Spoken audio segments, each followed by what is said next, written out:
बाबरी मस्जिद आणि श्रीराम प्रभूंचं जन्मस्थान हा संघर्ष शेकडो वर्ष जुना आहे आणि अखेर अयोध्येमध्ये राम मंदिराचा प्राणप्रतिष्ठा सोहळा 22 जानेवारीला होणार आहे।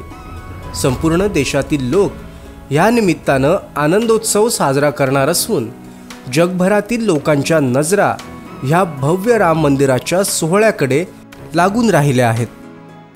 आपल्या देशात लोकशाही आहे आणि त्यानुसार प्रत्येकाला आपल्या मनाप्रमाणे आवडीच्या धर्माचं पालन करण्याची मुभा सुद्धा आहे।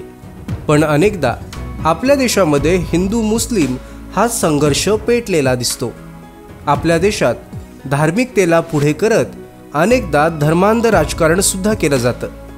या सर्व गोष्टींच्या पलीकडे विचार करत कर्जतमधील मुस्लिम सामाजिक कार्यकर्ते नदीम युसुफ खान हे राम मंदिराच्या सोहळ्यासाठी शुभेच्छा देत सज्ज झाले आहेत। त्यासाठी त्यांनी तमाम हिंदुस्थानातील जनतेला शुभेच्छा देत आनंदात सामील असल्याचे बॅनर सुद्धा लावले असून त्यांच्या बॅनरची चर्चा संपूर्ण तालुक्यात गाजत आहे।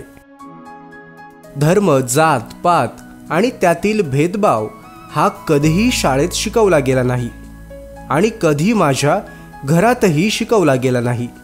त्यामुळे जातीयवादाची झापडं दूर सारून त्या पलीकडे माणसातला देव मी नेहमीच शोधत असतो।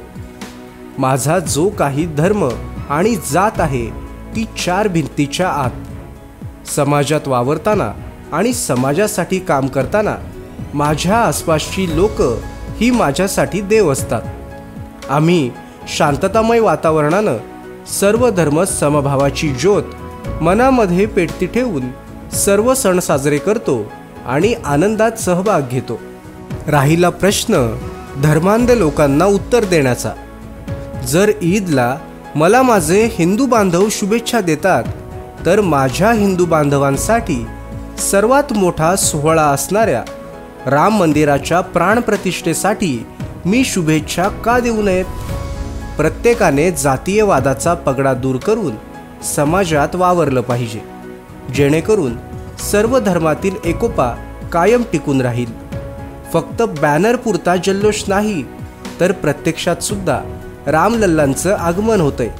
त्यामुळे आम्ही आनंदात आहोत आणि सर्वांसोबत जल्लोष सुद्धा करणार आहोत।